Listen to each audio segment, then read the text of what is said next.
Ahmedabad air India विमान दुर्घटना उद्धार ब्लैक बॉक्स नष्ट हो जाइतिबा सूचना मिली। ब्लैक बॉक्स क्षतिग्रस्त होइथिबारु एथिरु तथ्य उद्धार करा जाई पारु नाही।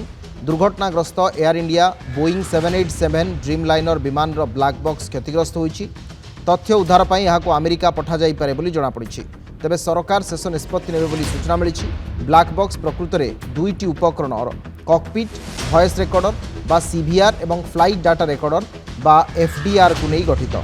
दुर्घटनाग्रस्त एयर इंडिया विमान उद्धार होइतिबा ब्लैक बॉक्स को जांच पाई वाशिंगटन डीसी रो जातीय परिवहन सुरक्षा बोर्ड को पठा जाई पारे। ब्लैक बॉक्स को अमेरिका पठागले समस्त प्रोटोकॉल पालन करा जाइछि कि नाही ता निश्चित करबा पाई भारतीय अधिकारी एक दल ब्लैक बॉक्स सहित रहिबे। अहमदाबाद सरदार वल्लभ भाई पटेल अंतर्जातीय विमान बंदर लंडन गाटविक विमान बंदर को जाउथिला एयर इंडिया विमान AI-171 उड़ाण भरिबार कई मुहूर्त पर दुर्घटना होइथिला। अपराह्न 1:40 मिनिट्रे मेघानी नगर अंचल एक मेडिकल कॉलेज हॉस्टल परिसर में विमानटी खसी पड़ा पर एथिरे भयंकर निआं लगी जाइथिला।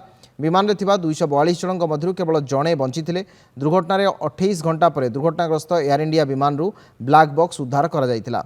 ब्लैक बॉक्स गुड़िक प्रकृत में उज्जवल नारंगी रंगर जहाँ सेमानंकु भग्नावशेष और भग्नावशेष मध्य चिन्हट करिबारे सुविधा होइथाय।